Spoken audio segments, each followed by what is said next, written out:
Olá, como vai? Tudo bem? Aqui é o Elmo e este é o canal Minutos com Jesus e nós continuamos fazendo os destaques do livro do Apocalipse.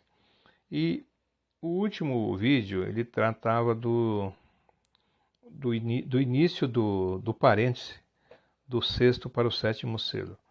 E falando em parêntese, eu quero fazer um parêntese nesse parêntese e falar das bem-aventuranças do livro do Apocalipse, porque muitos acham e têm medo até de ler o livro do Apocalipse, principalmente os que não são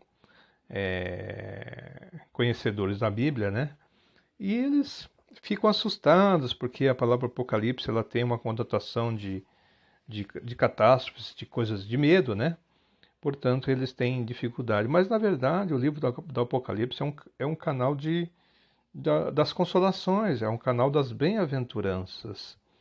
E também tem uma parte de bem-aventuranças que Jesus ensinou no capítulo 5 de Mateus, que vai lá do versículo, acho que do 1 ao 11, e todos nós podemos aprender quais são essas bem-aventuranças que tem, né, lá no livro de Mateus.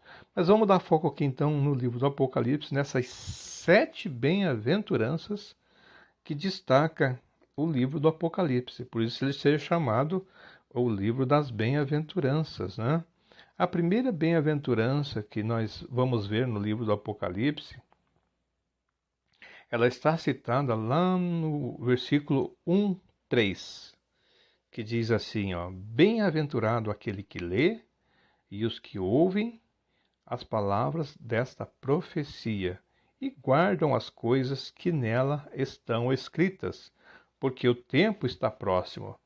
Então, no começo desta revelação de Jesus Cristo para o apóstolo João sobre as coisas que iriam acontecer, já começa no livro dizendo que bem-aventurado é o que lê e também bem-aventurado é o que ouvem. Aqui está dito no singular, bem-aventurado é o que lê, porque lá naquela época, nas sinagogas, é apenas, como não tinha Bíblia, tinha os rolos, né?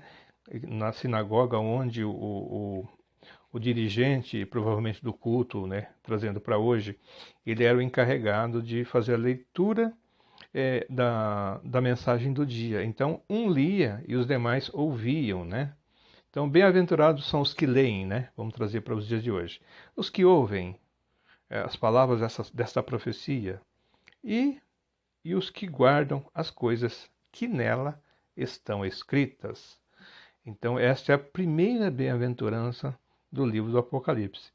A segunda está lá no capítulo 14, versículo 13, que nós ainda vamos destacar lá para frente em outra oportunidade. Está dito assim, 14 e 13. E ouvi uma voz do céu que me dizia: Escreve, bem-aventurados os mortos, que desde agora morrem no Senhor.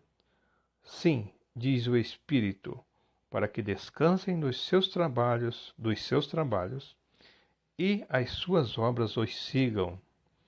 Então, João estava dizendo que ele ouviu uma voz do céu e, né, que estava dizendo para ele estas coisas, que bem-aventurados os mortos que desde agora, ou seja, para aqueles que já morreram em Cristo, ou seja, para eles Cristo já voltou, né? Jesus Cristo já voltou. E eles estão só aguardando então o momento da ressurreição, que precede o arrebatamento da igreja de Cristo, né? Da noiva de Cristo. Muito bem, então, para ficar curto o vídeo, aqui nós vamos falar apenas um resumo dessas bem-aventuranças. E a terceira diz assim, lá no capítulo 16:15: Eis que venho como ladrão, bem-aventurado aquele que vigia e guarda as suas vestes, para que não ande nu e não se vejam as suas vergonhas.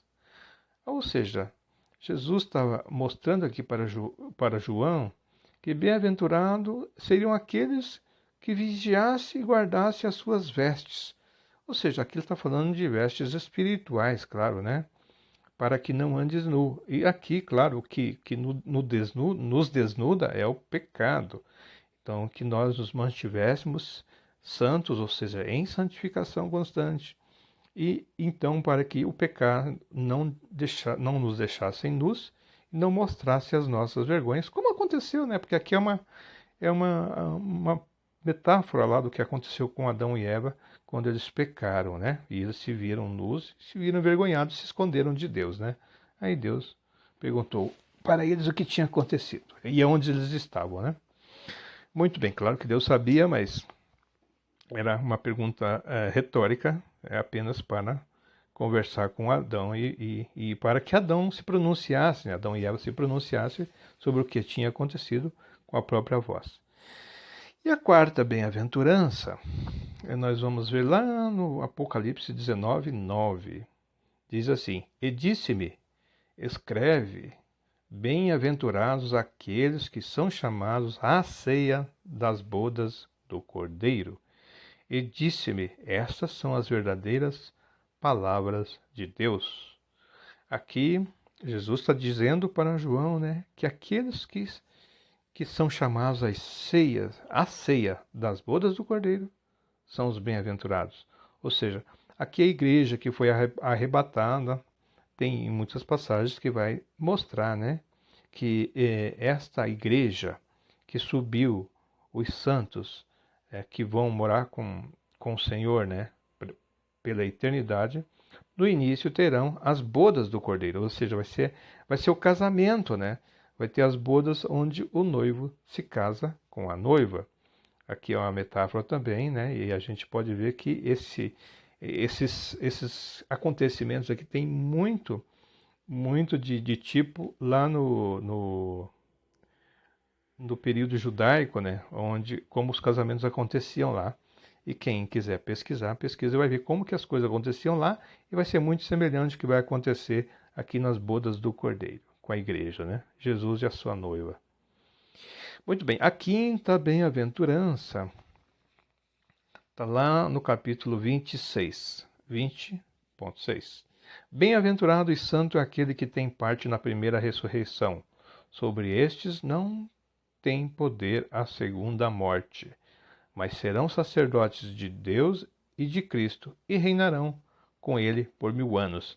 Novamente aqui, Jesus está dizendo para João que aqueles que fizeram parte da primeira ressurreição, ou seja, e aqueles que foram arrebatados, claro, né, formarão a igreja com corpo glorificado, a sua noiva com corpo glorificado no céu, né, sobre as nuvens. E sobre este, a segunda morte não tem mais poder, porque a segunda morte é para aqueles que serão condenados, evidentemente, né? Então Deus e serão sacerdotes de Cristo, de Deus, né? De Deus e de Cristo, e reinarão com Ele por 1000 anos. Aqui fala que a igreja, esse povo com o corpo glorificado, vai governar a terra com Cristo por um período de 1000 anos, que nós chamamos de o período milenial, né? Pós grande tribulação, pós guerra do Armagedon, ou seja, já entramos ali no momento da virada para o período milenial. Vamos então agora para a sexta bem-aventurança. Eis que presto venho. Bem-aventurado aquele que guarda as palavras da profecia deste livro. O que está dito lá no primeiro, né, que a gente viu, Apocalipse 1:3, repete aqui então uma parte dele no Apocalipse 22:7. Porque Jesus está dizendo, eis que presto venho, ou seja, eis que cedo venho. E bem-aventurado aquele que guarda as palavras dessa profecia. Então, veja só, guardando essas palavras. Guardando não significa memorizar, né? Guardar significa praticar, obedecer. Praticar, obedecer significa a mesma coisa. Aquele que obedece não cai, né, no pecado, não volta para o mundo, continua sendo fiel a Cristo, seu discípulo, né? Seus discípulos serão aqueles então que serão ressurretos ou serão arrebatados por ocasião da vinda de Jesus. Ou seja, primeiro ele arrebata o seu povo para as nuvens, né? E depois, no final da guerra do Armagedon, ele desce então para, com o sopro da sua boca, aniquilar o adversário, que é Satanás. E para fechar então a sétima bem-aventurança, que está lá no Apocalipse 22:14. Tudo que eu estou falando aqui, estou lendo, é na versão Almeida Corrigida e Fiel, tá? Então, Apocalipse 22:14 diz assim: Bem-aventurados aqueles que guardam os seus mandamentos, para que tenham direito à árvore da vida e possam entrar na cidade pelas portas. Então, veja que a sexta é os que guardam, né? E aqui repete o que guarda de novo. Então, por quê? Porque o guardar é fundamental. Ler é importante, ouvir é importante, mas o guardar está acima de tudo, porque quem guarda os mandamentos do Senhor e os obedecem, obviamente, né? De novo, repetindo, então esse terão seu nome escrito no livro da vida e, portanto, terão direito à árvore da vida, vida eterna, e possam entrar, então, na cidade pelas portas. Ele está falando aqui, que cidade é essa e que portas são essas? Isso aqui é a Jerusalém Celestial. E lá, né, são... aqui todos passarão pelas portas. Então, aqueles que guardam terão direito à árvore da vida e também entrarão, ou seja, porque passaram, né? Porque entraram na cidade celestial pelas portas. Esses são os destaques, então, são as 7 bem-aventuranças do livro do Apocalipse. E na sequência, então, nós vamos fazer um destaque sobre os versículos 2 e 3 e 4 do capítulo 7. Por hora é isso, que Deus te abençoe e você possa curtir e compartilhar essa mensagem, tá bem? Em nome de Jesus.